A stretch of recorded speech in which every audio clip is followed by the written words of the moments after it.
کہ یہ یہاں رکھی ہوئی ہے. چیزوں کی تربیت ذہن میں بٹھانے کی کوشش کرتا ہوں کہ کون سی چیز کہاں رکھی ہے, اس کا کتنا فاصلہ ہے, اور اس چیز کے بعد کیا آئے گا. ایسی بات نہیں کہ میں بھائی بھلکڑ بن گیا ہوں. اس مکان میں مجھے آئے ہوئے کئی مہینے ہو گئے. اب تک سب چیزوں کی جگہ ذہن نشین ہو جانا چاہیے تھی, اور پھر چیزیں تو خود اپنی جگہ نہیں بدلتی. ضرور یہ میں نے ہی کیا ہوگا, اور پھر میں اپنی بھول پر شرمندہ ہو جاتا ہوں. ہر چیز کی جگہ کے ساتھ ساتھ فاصلہ بھی بہت اہم ہے کہ کون سی چیز کتنی دوری پر ہے. پچھلے مکان میں جہاں پر میں رہتا تھا, اب غور کرتا ہوں تو ذہن میں آتا ہے کہ اس کا بس ایک حصہ تھا جو زیادہ تر استعمال میں آتا تھا. باقی جگہیں خالی رہتی تھیں مگر کام میں نہیں آتی تھیں. اس مکان میں بھی پورا رقبہ چاہے جتنا بھی ہو, میرے زیادہ چلنے پھرنے کی جگہ کا تناسب اتنا ہی ہے. میں حساب لگا لیتا ہوں کہ مجھے کتنی جگہ درکار ہے. اس جگہ میں گھومتا پھرتا چلا جاتا ہوں, ساری چیزوں کو دیکھتا ہوں. لگتا ہے کہ میں چلتا ہوں مگر مجھے لگتا ہے کہ میرے قدموں میں کسی اور کی آہٹ بھی شامل ہے. میرے ساتھ کوئی اور بھی چل رہا ہے. ماضی کے دھندلکے سے آیا ہوا وہم و گمان میں شامل ہو جانے والا پھر خیال آتا ہے, ارے یہ تو چیخوف کی کہانی کا ایک کردار ہے جو ایک شرط لگا کر اپنے آپ کو کمرے میں بند کر لیتا ہے. میرا خیال ہے اس وقت میں اسی پہ اکتفا کرتی ہوں اور اپنے اور ساتھیوں کو بھی موقع دیتی ہوں, اور انشاءاللہ دوسرا پوائنٹ اگر وقت ہوا تو میں دوبارہ پڑھتی ہوں. بہت بہت شکریہ طلعت بہن. تو اگلا جو میرے پاس نام ہے وہ ہے محترم طارق توحید بھائی. آپ کا اپنے آپ کو انمیوٹ کر لیجیے, میں کر دیتا ہوں. تو السلام علیکم. بات یہ ہے کہ آج ہم جس شخصیت کی بات کر رہے ہیں, آصف فروخی صاحب, ماشاءاللہ آپ اردو ادب سے ان کا کافی لگاؤ تھا. گو کہ ان کی تعلیم جو ہے وہ سائنس کی ہوئی, لیکن اس کی خاص وجہ یہ تھی کہ آپ پیشے میں ڈاکٹر ہونے کے باوجود ان کی پرورش ایک ادبی ماحول میں ہوئی. بہت سی کہانیاں لکھی, بہت سارے عالمی فن پاروں کے اردو کے ترجمے بھی کیے, لیکن ان کی جو خاص رسالہ دنیا ذات کے نام سے بھی جاری کیا, جو کہ اردو ادب کے صفحہ اول کے رسائل میں مقام ہے. جیسا کہ میں نے کہا کہ آپ کی پرورش ادبی ماحول میں ہوئی, اس کی خاص وجہ یہ تھی کہ آپ کے والد محترم اسلم فرخی اپنے وقت کے ایک مائع ناز ادیب تھے, اور ان کی والدہ محترمہ بھی ادیبہ تھیں. گھر میں کتب خانہ بھی تھا جس میں گزشتہ دور کے تمام ادیبوں اور شاعروں کی نادر کتابیں تھیں. والد اور والدہ کی خواہش کا احترام کرتے ہوئے آپ نے ڈپٹی نذیر احمد کی کتابیں پڑھنی شروع کی, اور اس قدر محظوظ ہوئے کہ دوسرے ادیبوں کی کتابوں کی سے ان کی دلچسپی بڑھتی گئی. ایک اور بات یہ ہے کہ ان کے والد نے محمد حسین آزاد پر ایک تحقیقی مقالہ لکھنے شروع کیے, اور اس تحقیقی مقالے کا یہ مطالعہ کرتے تھے جس کا اثر آصف فرخی کے سوچ میں ایک تبدیلی آ گئی, اور اپنے آپ کو اردو ادب سے اور قریب کر لیا. ایک اور وجہ ہے جو ان کو اردو ادب سے بہت قریب رکھا, وہ ان کے خاندانی اردو ادب کا ماحول تھا. آپ کے دادا اردو کے استاد تھے, بچوں کی کہانیاں لکھا کرتے تھے, بہت سی کتابوں کی اردو میں ترجمے بھی کیے ہیں. پھر ان کے چچا انور حسین صدیقی ایک مشہور صحافی اور ادیب بھی تھے. یہی گھر کا ماحول تھا, اور اس کا اثر ان کے ذہنی اثر پر نشوونما پر ہوا. اپنے طالب علمی کے زمانے کے میں جو کہ وہ انٹر وقت تھے, وہ ریڈیو پاکستان سے بچوں کو پروگرام کیا کرتے تھے, اور اسی دوران ان کی ملاقات سلیم احمد, قمر جمیل, قمر علی بدرانی سے ملاقات ہوئی, اور خاص کر حسن عسکری سے بہت ہی مرغوب تھے. آپ کی کوشش یہ تھی کہ اپنے وقت میں جتنی بھی ہو سکے اردو کو آگے لایا جائے. چونکہ ہمارے ہاں ملک میں پاکستان میں تقریباً 70 سال ہو گئے اردو ادب کے فروغ کے لیے کوئی کام نہیں کیا گیا, اور جو کچھ بھی تھا پہلے جو ایک تدریسی ماحول تھا اس کا گلا گھونٹ دیا گیا. پہلے اردو کی مضامین تھے تدریس میں, عربی تھا, فارسی تھا, لیکن جیسے جیسے وقت گزرتا گیا ان عربی کو نکال دیا گیا، فارسی کو نکال دیا گیا، اردو کو نکال دیا گیا. اردو کے شاعر حضرات تھے، شعرا جو تھے، غالب، مومن، درد، ان کے اوپر کتاب مضامین تھے، ان کی شاعری تھی، ان کے اوپر تبصرے تھے. تو ایک علمی ماحول کا آہستہ آہستہ جو ہے وہ اس کو ذبح کر دیا گیا، اور اس طریقے سے اس کو ذبح کر دیا گیا کہ وہ پنپ نہیں پائی. اور اس کے بعد کسی نے بھی کوشش نہیں کی کہ تدریس میں اس ادبی ماحول کو واپس لایا جائے. لیکن ہمارے ان جیسے حضرات جیسے اسلم فروخی صاحب تھے، یا اس دور کے انتظار حسین صاحب تھے، یوسفی صاحب تھے، اور جو دوسرے شاعر تھے، ان لوگوں نے اپنے تئیں پوری کوشش کی اور اپنے قلم کی جدوجہد سے اس کو مرنے نہیں دیا. لیکن اب ہماری ذمہ داری ہے کہ آگے بڑھ کر اس کو ہم مزید تقویت دیں اور اس کے ارتقاء کے لیے جتنے بھی ہیں ہم وہ کام کریں. پچھلے پروگرام میں جس وقت اقبال کی بات ہو رہی تھی، 3 منٹ سے 2 منٹ، 2 منٹ سے 1 منٹ ہوا اور اپنی بات کو میں پورا نہیں کر سکا. وہ اس لیے کہ یہی کہنا چاہ رہا تھا کہ تدریسی نظام جو ہے ہمارے ملک کے اندر وہ اب ختم ہو چکا ہے. اگر ہم اردو کو زندہ رکھنا ہے تو ہمیں تدریسی نظام کا ایک طریقے سے جائزہ لینا پڑے گا، اور عربی اور فارسی کو بھی اہمیت دینی پڑے گی. ہم بہت پیچھے رہ گئے ہیں، اردو کے لیے ہمیں بہت کچھ کرنا ہے. اور یہی خیال، یہی خواب ہمارے فروخی صاحب کا بھی تھا کہ علاقائی زبان کو علاقائی زبان کیوں کہا جاتا ہے، اس کو پاکستانی زبان کیوں نہیں کہا جاتا ہے، تاکہ اردو کو تقویت ملے اور اردو میں لے کے آگے بڑھیں. لیکن ایسا بیچارے نہیں کر سکے، اور یہی خواب لے کر کے ہمارے اسلم فروخی صاحب جو ہیں ان 1 جون 2020 کو چھوڑ گئے، جس کا ہمیں افسوس ہے کہ ایک ایسے شخص جو اس اردو سے بے انتہا محبت کرتے تھے وہ اب ہم میں نہیں ہیں، اور ہم ایسے لوگوں کو نہیں پا سکیں گے. بس آج کی ہم یہیں پہ ختم کرتے ہیں. وہ اللہ حافظ. بہت بہت شکریہ. ایک گزارش ہے، برائے کرم اگر آپ بات نہیں کر رہے تو میوٹ کر دیں.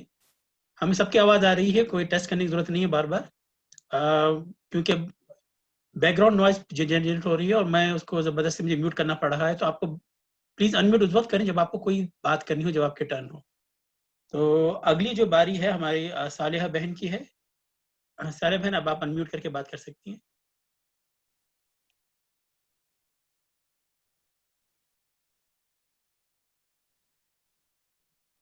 صالحہ بہن، آپ کی آواز نہیں آ رہی ہے.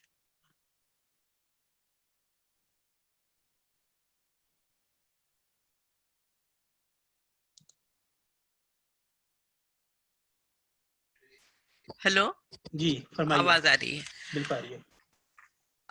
آج کی نشست کے لیے میرا خیال ہے کہ نیلوفر عباسی صاحبہ انتہائی مناسب ترین شخصیت ہیں، کیونکہ بہت قریب سے رہی ہوگی، ان کی زندگی کو ظاہر ہے بہت قریب سے دیکھا ہوگا. تو ہمیں امید ہے کہ ان سے بہت ساری باتیں جاننے کا موقع ملے گا. جہاں تک میرا تعلق ہے آصف فریقی سے، ویسے تو ان کی میں تصانیف پڑھا کرتی تھی، لیکن ان سے جو اصل تعارف ہوا میرا وہ KLF یعنی کراچی لٹریری فیسٹیول کے ذریعے ہوا. اور اس طرح بہترین پروگرام تقریباً 4 سال تک میں نے اس کے ہر سال پروگرام میں کیے، اور یہ اتنے بہترین پروگرام ہوتے تھے کہ مجھے لگتا ہے کہ کراچی شہر میں جو زمانے میں دوڑ رہا ہے جہاں، تو وہاں پہ ایک تازہ ہوا کا جھونکا تھا. اور ہم لوگ خاص طور پر KLF کی تمام نشستوں میں شرکت کرنے کے لیے ضرور جایا کرتے تھے. تو اسی زمین کے بعد میں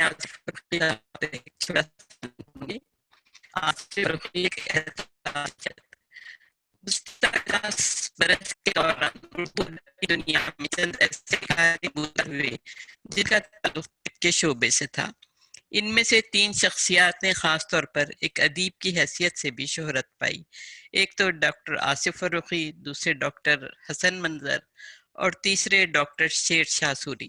تینوں نے نہ صرف اور معاشرتی آگہی بیدار کرنے میں فعال کردار ادا کیا، بلکہ اپنی ادبی تخلیقات کے ذریعے دنیا ادب کو روشن رکھا. ڈاکٹر کی حیثیت سے زیادہ جانتے ہیں، حالانکہ کم نہیں رہی ہوں گی. ڈومیڈیکل یونیورسٹی سے تعلیم مکمل کرنے کے بعد انہوں نے ہارورڈ یونیورسٹی سے صحت کے شعبے ڈگری حاصل کی. اور اس کے بعد لیڈرشپ میں 2014 تک خدمات انجام دی. پھر انہوں نے شعبے کو خیرآباد کا اور یونیورسٹی سے وابستہ ہو گئے جہاں وہ ایسوسیٹ پروفیسر اینڈ ڈائریکٹر آرزو centre for digital language and community سے کام کرتے ہیں. 2016 میں اسی یونیورسٹی میں school of arts humanities and social sciences میں آخری طور ڈین اور ایسوسیٹ پروفیسر مقرر کیا گیا جہاں وہ اپنی وفات تک کام کرتے ہیں. یونیورسٹی صالحہ بہن آپ کی آواز کافی دیر سے خراب آ رہی ہے اور لوگوں کو صحیح سنائی دے رہی ہے؟ اب سے مجھے ہی لگ رہا ہے. جی نہیں بالکل سنائی نہیں دے رہی. آواز میں بہت ڈسٹربنس ہے. اچھا میں اس کو کوشش کرتی ہوں کہ صحیح ہو. اس بار صحیح ہو گئی ہے. صحیح ہو گئی. صحیح ہو گئی ہے. ابھی بھی تھوڑی ہے, ابھی بھی ہے تھوڑی ڈسٹرب. ہیلو جی جی فرمائیے. آ رہی ہے آواز؟ جی آ رہی ہے, آپ جاری رکھیے پھر. جی کہ میں سوچ رہا تھا کہ اگر تھوڑی دیر بعد آپ کے پاس آ جائیں شاید بہتر ہو جائے انٹرنیٹ وقت تک. چلیں جیسے بھی مناسب سمجھیں. ہم تھوڑی دیر میں آ جاتے ہیں آپ کے پاس لوٹ کے. جی جی اس میں ایک بات میں واضح کر دوں, آپ کو ریمائنڈ کر دوں سب خواتین حضرات کو کہ کیونکہ صدر میں مجلس محترمہ نیلوفر عباسی صاحبہ کو ایک اور نشست میں شرکت کرنی ہے 1 بجے, تو آج 12:30 بجے تک جتنے لوگ بھی ہم بات کر سکتے ہیں کر لیتے ہیں. اس کے بعد نیلوفر عباسی صاحبہ جو اپنا بیان کرنا چاہتی ہیں تو کرتے ہیں. اس کے بعد جو وقت ملے گا تو انشاءاللہ پھر ہم لوٹ کے پھر اپنا سلسلہ دوبارہ شروع کر دیں گے. تو آخر ابھی تو 35 منٹ ہیں, میرے 32 منٹ ہیں. تو صالح بھائی ہم آپ کے پاس لوٹ کے آئیں گے دوبارہ انشاءاللہ. ریحان قیصر بھائی آپ کا نمبر ہے اگلا. اچھا جی السلام علیکم. وعلیکم السلام. میں کیا کہتے ہیں فروخی صاحب کا بہت تھوڑا بولوں گا کیونکہ نیلوفر باجی اور خاص طور پہ وجاہت موجود ہے. وجاہت سے بھی گزارش کروں گا کہ وہ بھی بولے کیونکہ یہ لوگ ان کو اس سے زیادہ کوئی نہیں جانتا. میں تھوڑا سا موضوع سے ہٹ کے ایک دو چار جملے بولوں گا, اس کے بعد میں اپنی بات ختم کروں گا. پہلی بات میں یہ کہوں گا کہ ابھی پچھلے دنوں قمر علی عباسی صاحب جو وجاہت کے والد اور نیلوفر عباسی صاحبہ کے خاوند تھے, ان کی ابھی ان کی مثلا وفات کا دن بھی اور ان کی پیدائش کا دن بھی کیا ہے. تو میں چاہوں گا اگر اگلے ہفتے آپ لوگ ان کے اوپر ایک پروگرام رکھیں تو نیلوفر عباسی بھی موجود ہیں اور نیلوفر عباسی صاحبہ بھی اور وجاہت بھی, تو ایک اچھا ہوگا کہ ان کے بارے میں بھی آپ لوگوں کو پتہ چلے گا کہ ان سے میرے بہت دیرینہ ہم لوگوں کے تعلقات ہیں. دوسرا یہ کہ کل پاکستان فلم کی بہت مشہور سبیہ خانم کی بھی ڈیتھ ہوئی ہے ورجینیا میں. اتفاق سے میں ابھی عمران خان کے پروگرام میں گیا تھا تو میں ملتے رہ گیا, ان سے مجھے ملنا تھا لیکن وقت کی کمی وجہ سے میں نہیں مل سکا. اور ابھی صبح میں نے ان کے بھتیجے سے تعزیت بھی کی. اسلم فروخی صاحب کے بارے میں صرف میں یہ کہوں گا کہ وہ جہاں ہم ناظمات کلب 4 نمبر میں رہتے تھے وہ بھی وہیں رہتے تھے, اور میرے بڑے بھائی کے ساتھ تھے لیکن مجھے اتنا وہ یاد نہیں ہے. لیکن یہ پتا ہے وہ پڑھنے میں بہت اچھے تھے اور میں نالائق تھا, تو اس لیے میری کوئی زیادہ دوستی نہیں تھی. بعد میں وہ میرے ماموں تھے لیور برادرز میں, تو وہ بعد میں آکسفورڈ پریس میں چلے گئے تو یہ بھی چلے گئے تھے. تو میں اس سے زیادہ نہیں جانتا, اور میں اپنا وکیپیڈیا وہاں جا کے میں کچھ پڑھنا نہیں چاہ رہا کیونکہ جو باتیں نیلوفر باجی یا وجاہت بتائیں گے اس میں جو دلچسپی ہوگی تو میرے خیال میں ہم اپنا میکسیمم ٹائم ان کو دیں تاکہ ان سے سن سکیں ان کے بارے میں. میں اتنا ہی کہوں گا. بہت بہت شکریہ ریحان بھائی. ڈاکٹر عامر سلیمان آپ کچھ بات کرنا چاہیں گے؟ میرا خیال ہے میں پاس کروں گا کیونکہ آج ہمارے پاس بڑے صالحہ بہن ہیں, نیلوفر ہیں, تو ہم ان سے سننا چاہیں گے.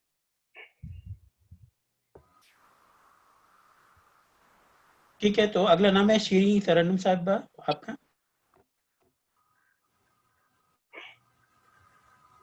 اپنا انمیوٹ کر لیجیے پلیز. آپ نے میوٹ کیا بھائی؟ آپ نے میوٹ کیا کر دیا. جی السلام علیکم آپ سب لوگوں کو, اور امید ہے آپ سب لوگ خیریت سے ہوں گے.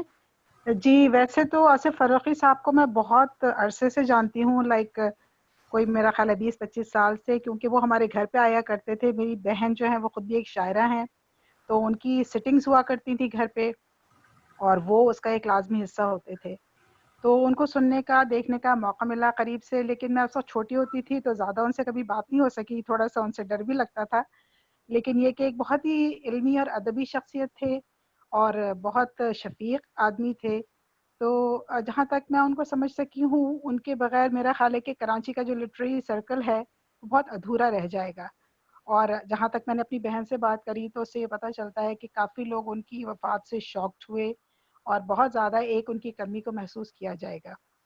تو جہاں انہوں نے کراچی میں ایک لٹریری سرکل شروع کیا تھا اور اس کے علاوہ بہت پروگریسو ان کی ساری رائٹنگز رہیں، تو میں سمجھتی ہوں کہ ان کے اس خلا کو کبھی بھی پود نہیں کیا جائے گا. اور اس سے زیادہ میں ان کے بارے میں کچھ نہیں کہنا چاہوں گی، کیونکہ زیادہ میں سننے میں انٹرسٹڈ ہوں، اسپیشلی نیلوفر صاحبہ کی باتیں میں ضرور سننا چاہوں گی. So I will pass it on to the next person. بہت بہت شکریہ. بہت بہت شکریہ شرین بہن. اب روحی خان بہن، آپ کا نمبر ہے، آپ کچھ بات کرنا چاہیں گے؟ روحی خان. السلام علیکم. سب سے پہلے تو بہت افسوس کہ وہی نیلوفر عباسی اور وجاہت یہ اپنے ریلیٹیو کو انہوں نے کھویا، جو ہمارے یہ ابھی سننے میں آ رہا ہے کہ بہت پریشس اور ٹیلنٹڈ شخصیت تھے. تو بسم اللہ الرحمن الرحیم. اللہم صلی علی محمد وعلی آل سیدنا محمد وبارک وسلم علیہ. انا للہ و انا الیہ راجعون. میں ان کے لیے دعا یہ پڑھ کے، دعائے مغفرت پڑھ کے پھر میں پیس آن کروں گی. میں کوشش کروں گی کہ میں زیادہ سے زیادہ نیلوفر عباسی اور وجاہت عباسی سے ان سے فرسٹ ہینڈ نالج لینے کی کوشش کروں گا. میں اتفاق کرتی ہوں ریحان بھائی سے، اس وجہ سے میں بھی کمپیوٹر پہ گوگل نہیں کیا کہ جب مجھے فرسٹ ہینڈ نالج مل رہی ہے نیلوفر عباسی، شیرین صاحبہ سے اور ریحان صاحب سے، سو اس لیے مجھے گوگل پہ جانے کی ضرورت بھی نہیں ہے. ہم اس وقت میں اپنے آپ کو بہت خوش قسمت سمجھ رہی ہوں کہ مجھے فرسٹ ہینڈ نالج ملے گی انشاءاللہ. اللہم اغفر لہ وارحمہ وعافیہ وعاف عنہ واکرم نزلہ وواسع مدخلہ واغسلہ بالماء والثلج والبرد ونقہ من الخطایا کما نقیت الثوب الابیض من الدنس وابدلہ دارا خیرا من دارہ وقلا خیرا من اہلہ وروحا خیرا من زوجہ وادخلہ الجنۃ وعذبہ من عذاب القبر وعذاب النار. Oh Allah, forgive him and have mercy on him and give him strength and pardon him. Be generous to him and cause his entrance to be wide and wash him with water and snow and hail. Cleanse him of his transgressions as white cloth, as cleansed of stains. Give him an abode better than his home, and a family better than his family, and a wife better than his wife. Take him into paradise and protect him from the punishment of the grave and from the punishment of hellfire. This is Sahih Muslim کی طرف سے یہ دعا ہے. So اللہم صلی علی سیدنا محمد وعلی آل سیدنا محمد وبارک وسلم علیہ. Thank you. میں پاس آن کروں گی آپ انشاءاللہ. بہت بہت شکریہ روحی بہن. حسن زیدی، آپ اور شہلا بہن اگر کچھ بات کرنا چاہتی ہیں تو آپ لوگ انمیوٹ کر لیجئے بات کرنے سے پہلے. آپ کا فون میوٹڈ ہے. حسن زیدی اور شہلا بہن، آپ انمیوٹ کر لیں. آپ کو انمیوٹ کرنا پڑے گا.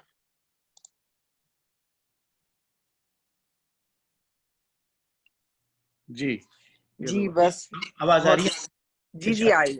جی بس اللہ تعالیٰ نیلوفر بہن کو بہت زیادہ، ہم دونوں کی طرف سے، حسن کی طرف سے، بہت ادبی شخصیت، سارے ادبی حلقے ادبی میلے کا بھی اہتمام کرتے تھے، اور ان کا جو بیک گراؤنڈ بتایا ہے اس کے بعد تو کچھ کہنے کا وہی نہیں ہے کہ اللہ تعالیٰ بہت بڑا لاس ہے ہمارے ادبی ماحول میں، بہت بڑا لاس ہے. اللہ تعالیٰ بس میرا خیال ہے میں بھی یہی چاہوں گا کہ میں نے ان کے بارے میں میں ان کو پرسنلی تو نہیں جانتا تھا، لیکن ان کے بارے میں جو کچھ پڑھا ہے میں نے، تو بس میں یہی کہہ سکتا ہوں کہ بس سہل انہیں سمجھو پھرتا ہے فلک برسوں، تب خاک کے پردوں سے انسان نکلتے ہیں. تو ان کی شخصیت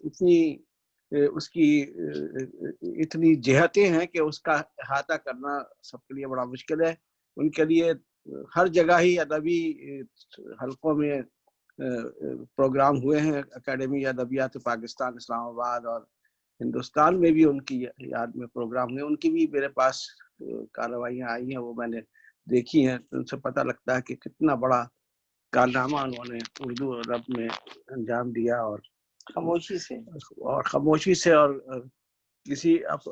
کسی بھی ستائش اور صلح کی تمنا کے وہ خواہش مند نہیں تھے, لیکن بڑی خاموشی سے انہوں نے جو کام کیا وہ اتنا عظیم ہے کہ اس کو ہمیشہ یاد رکھا جائے گا.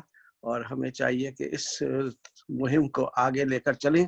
وہ نہ صرف اردو زبان کے ترجمان تھے, بلکہ وہ تمام قومی زبانوں کو فروغ دینے کے لیے وہ ہمیشہ یہ کیس پیش کرتے تھے کہ ہم اپنی تمام قومی زبانوں کو فروغ دیں اور ان کا احترام کریں, اور اس سے قومی یکجہتی میں بہت نمایاں اضافہ ہوگا.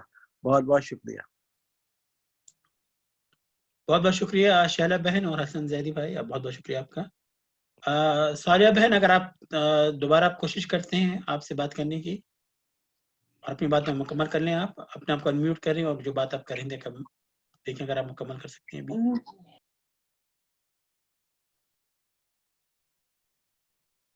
سالیہ بہن,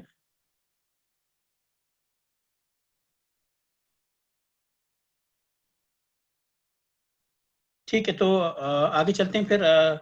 سلمان یہ کر لیا میں نے انمیوٹ. جی جی, آواز آ رہی ہے. جی آپ اپنی بات سے جاری رکھیے, آپ کے شاید بہتر ہو جائے کنیکشن. جی جی, جہاں سے سلسلہ میں نے چھوڑا تھا وہیں سے میں شروع کر رہی ہوں. تو حبیب یونیورسٹی کا میں ذکر کر رہی تھی. حبیب یونیورسٹی میں وہ طالب علموں میں بہت مقبول تھے اور ابھرتے ہوئے نئے لکھنے والوں کی حوصلہ افزائی کیا کرتے تھے. اپنی وفات سے چند ماہ قبل جب کورونا کی وبا نے پاکستان کو اپنی لپیٹ میں لے لیا اور لاک ڈاؤن کا آغاز ہوا, تو انہوں نے تالا بندی کا روزنامچہ کے عنوان سے وی لاؤ لکھنا اور نشر کرنا شروع کیا, جسے آپ یوٹیوب پر سن سکتے ہیں. مختصر یہ کہ ان ساری مصروفیات کے ساتھ ساتھ ان کے تخلیقی عمل کا سلسلہ جاری رہا. اب تک ان کے مختصر افسانوں کے 6 مجموعے اور تنقیدی مضامین کی 2 کتابیں شائع چکی ہیں. مغربی ادب پر بھی ان کی گہری نظر تھی اور وہ ایک اچھے مترجم بھی تھے. ان کے کئی تراجم بھی شائع ہو چکے ہیں. اس کے علاوہ فارسی اور عربی زبان کے ادب سے بھی اچھی واقفیت رکھتے تھے. ان کے افسانوں کا پہلا مجموعہ آتش فشاں پر کھلے گلاب 1982 میں شائع ہوا. سمندر کی چوری ان کی مشہور کہانی ہے. کہتے ہیں اس کہانی کا خیال سی ویو بیچ پر چہل قدمی کرتے نمودار ہوا. لوگ سمندر کے کنارے سیپیاں چنتے یا مرے ہوئے پرندوں کو دیکھتے ہیں. میں کہانیاں تلاش کرتا ہوں. آصف صاحب نے ادب کے میدان کا رخ کیا تو پھر پیچھے مڑ کر نہیں دیکھا. اس کی وجہ یقیناً ان کا خاندانی ورثہ رہا ہوگا. وہ اردو کے پہلے ناول نگار ڈپٹی نذیر احمد کے پڑ پوتے اور ڈاکٹر اسلم فروخی مرحوم کے بیٹے ہیں, جو کراچی یونیورسٹی میں اردو کے پروفیسر, نقاد, محقق اور ادیب تھے. ان کی بھی کئی ایک تصانیف شائع ہو چکی ہیں. آصف فروخی اپنی زندگی کے بارے میں بتاتے ہیں کہ گھر میں ہر طرف کتابیں ہی کتابیں ہوا کرتی تھیں. ان کے والد کا وسیع حلقہ احباب تھا اور اس دور کے مشہور ادیبوں کی آمد و رفت ہوا کرتی تھی, جن میں حسن عسکری اور غلام عباس جیسی شخصیات شامل تھیں. اسلم فروخی محمد حسین آزاد پر تحقیق کر رہے تھے. اس کے بارے میں آصف فروخی کو بھی بتایا کرتے. چنانچہ وہ کہتے ہیں کہ مجھے یوں محسوس ہوتا ہے جیسے آزاد ہمارے گھر میں ہیں اور چل پھر رہے ہیں. پھر نذیر احمد کی کتابیں تھیں جنہوں نے اپنے والد کے کہنے پر ساری کی ساری پڑھ ڈالی تھیں. اپنے ادبی ماحول اور ادبی ذوق و شوق کی بنا پر وہ چاہتے تھے کہ خود بھی ادب کو اپنا پیشہ بنائیں, لیکن یہ بھی تلخ حقیقت ہے کہ ہمارے جیسے ترقی پذیر ممالک میں قلم سے روٹی نہیں کمائی جا سکتی. آصف کہتے ہیں مجھے ابا اور ان کے دوستوں نے مشورہ دیا کہ ڈاکٹری کی تعلیم حاصل کروں, چنانچہ یہی ہوا, لیکن ادب سے تعلق ختم نہ ہوا. طالب علم کے دوران بھی لکھنے پڑھنے کا سلسلہ جاری رہا. 1979 میں ان کی کتاب حرف منو تو شائع ہوئی, جو اس دور کے ممتاز ادیبوں کے انٹرویوز پر مشتمل تھی, مثلا غلام عباس, امرتا پریتم وغیرہ. 2000 عیسوی میں انہوں نے ایک کتابی سلسلہ دنیا ذات کے نام سے جاری کیا، جو ایک معیاری ادبی جریدہ ہے جس میں بر صغیر کے ممتاز ادیبوں کی تخلیقات کے علاوہ ملکی اور غیر ملکی زبانوں کے ترجمے شائع کیے جاتے ہیں۔ یہ جریدہ وہ خود اپنے اشاعتی ادارے شہرزاد سے شائع کرتے ہیں۔ مجھے یہ دونوں نام بڑے دلچسپ لگے۔ ان ناموں کے پیچھے بھی ایک تاریخ ہے، ایک روایت ہے۔ آپ نے یقیناً الف لیلا کی کہانیاں پڑھی ہوں گی۔ آپ کو یاد ہوگا کہ ان کہانیوں کو سنانے والی لڑکی شہرزاد ہے، جو ایک وزیر کی بیٹی ہے۔ اس شہر کے بادشاہ نے اپنی بیوی کی بے وفائی کے بعد عورت کا قتل اپنا وتیرہ بنا لیا تھا۔ روز ایک نئی لڑکی سے شادی کرتا اور اگلے دن کا سورج طلوع ہونے سے پہلے قتل کر دیتا۔ شہرزاد بھی اپنے والد کی خواہش کے برعکس خود اپنی خواہش پر اس کے حرم پہنچائی گئی، اور اپنی حکمت عملی سے اس نے بادشاہ کی کایا اس طرح پلٹ دی کہ وہ ایک ظالم بادشاہ سے ایک رحم دل حکمراں میں تبدیل ہو گیا۔ وہ حکمت عملی کیا تھی؟ شہرزاد روز اسے ایک کہانی سناتی اور پو پھٹنے سے پہلے کہانی کو ناتمام چھوڑ دیتی۔ کہانی اتنی دلچسپ ہوتی کہ انجام جاننے کی خواہش میں بادشاہ اگلی رات تک اس کے قتل کا ارادہ ترک کر دیتا۔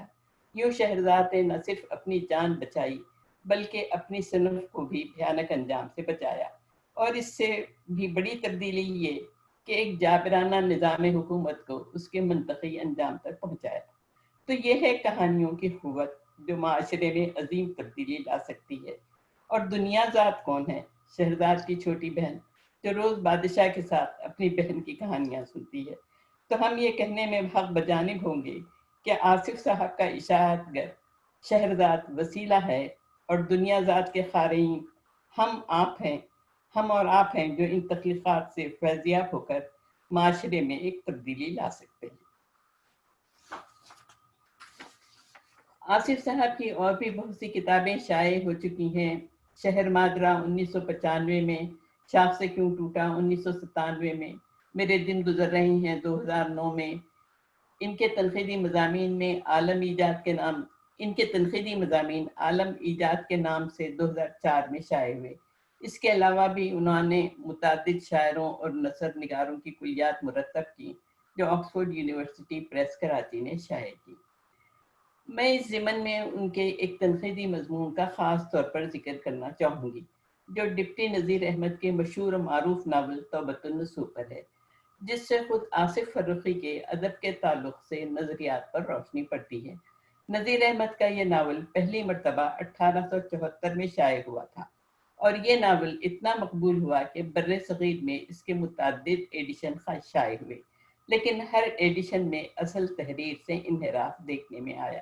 اس ناول کا ایک ایڈیشن پروفیسر افتخار صدیقی نے 1964 میں بڑی تحقیق کے بعد اصل صورت میں شائع کیا۔ صدیقی صاحب نے اس کے ساتھ ایک دیباچہ بھی شامل کیا جو 66 صفحات پر مشتمل ہے۔ صدیقی صاحب کا بیان جامع صحیح، لیکن آصف فرخی نے اس ناول پر ایک اور زاویے سے روشنی ڈالی ہے۔ یہ مضمون انہوں نے 1991 میں لکھا تھا، جو ان کی کتاب عالم ایجاد میں شامل ہے۔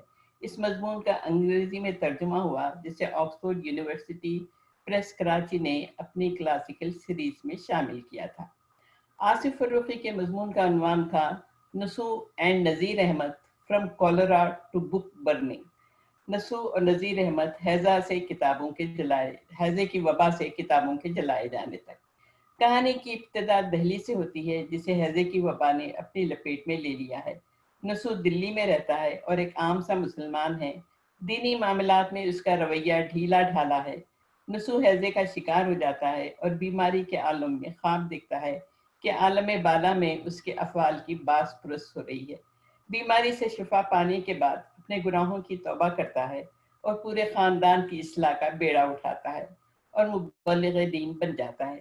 گھر کی خواتین اور دیگر افراد بلا تعامل اس کی ہر بات مان لیتے ہیں، سوائے بڑے بیٹے کلیم کے، جس کی اپنی ایک سوچ ہے۔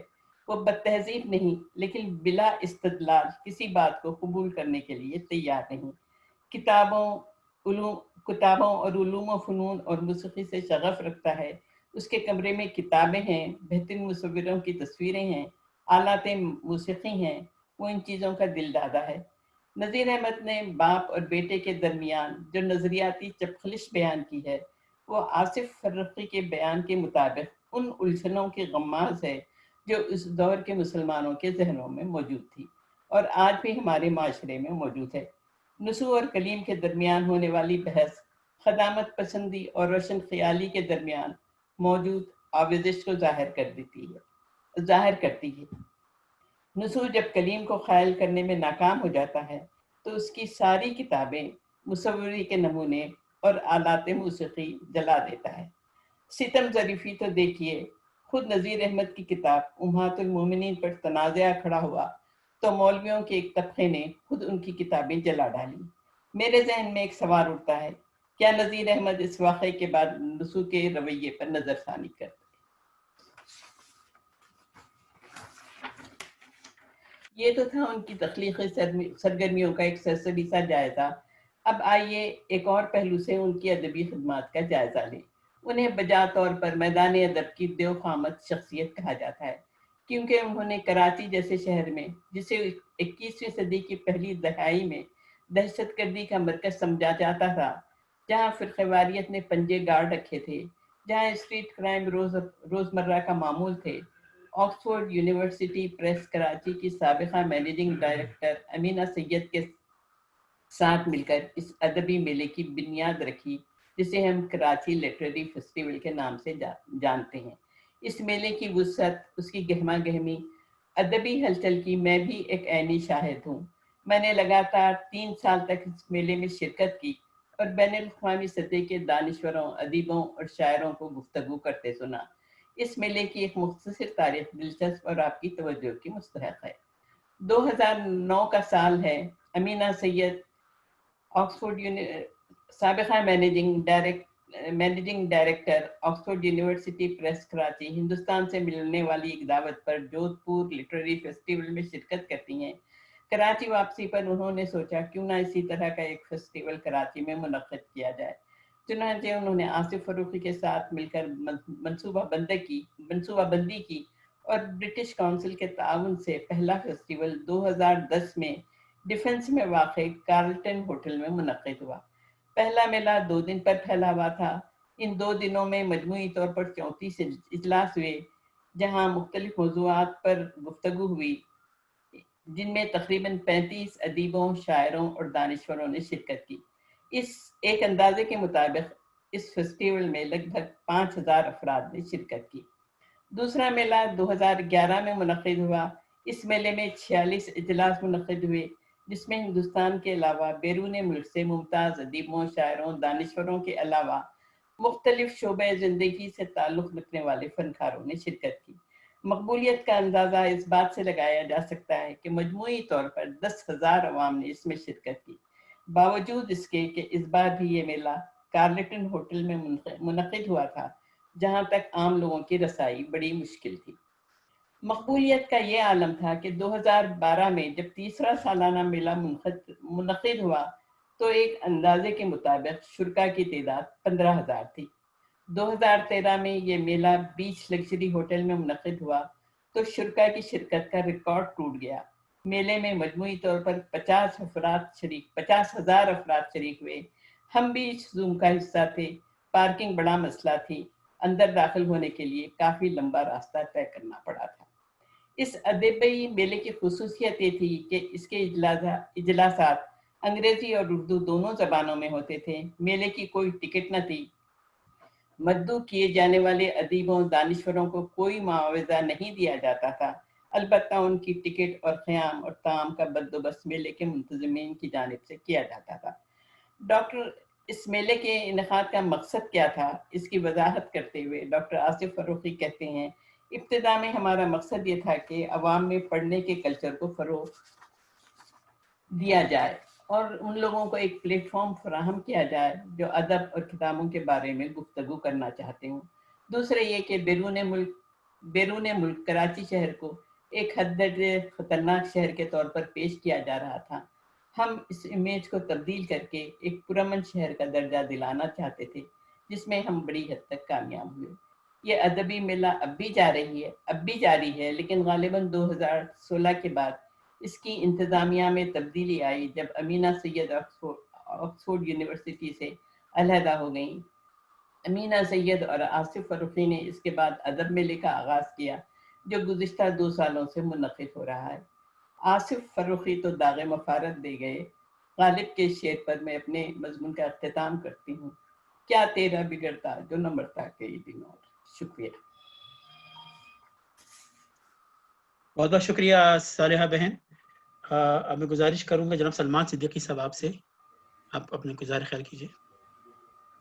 شکریہ رضوان صاحب۔ السلام علیکم حاضرین۔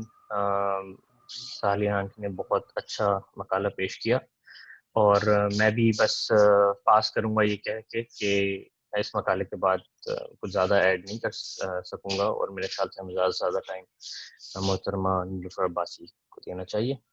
بس آصف فروخی کے انتقال پہ بہت زیادہ افسوس ہے۔ بہت قابل شخصیت اور شخص اتنا کام کرتے تھے اردو کے لیے کہ حیرت ہوتی تھی، لیکن میں ان کے لیے مغفرت کی دعا ہے، اور ابھی ان کی کتابیں وغیرہ میرے سامنے نہیں ہیں، ورنہ کچھ میں کچھ اس میں سے انتخاب پڑھ لیتا، لیکن ابھی میں پاس کرتا ہوں نیلوفر عباسی باقی لوگوں کو سننے کے لیے۔ شکریہ۔ بہت بہت شکریہ سلمان بھائی۔ اس کے بعد اب کمال صاحب اگر آپ کچھ بات کرنا چاہتے ہیں۔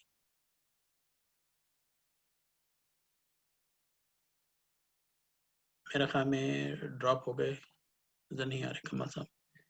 شیخ اعجاز آپ کچھ بات کرنا چاہیں گے؟ انمیوٹ کر لیں اپنے آپ کو پلیز، انمیوٹ کر لیجیے، آپ کی آواز نہیں آ رہی ہے۔ اچھا اب آ رہی ہے آواز؟ آ رہی ہے، فرمائیے۔ السلام علیکم۔ مجھے بڑی خوشی ہو رہی ہے نیلوفر عباسی صاحب اور وجاہ صاحب کو دیکھ کے۔ تو اچھا، میں ابھی قمر علی عباسی صاحب کا ذکر آیا تو ان کی پرانی یاد آ رہی ہے، میں کیا دو چار الفاظ کہہ دوں۔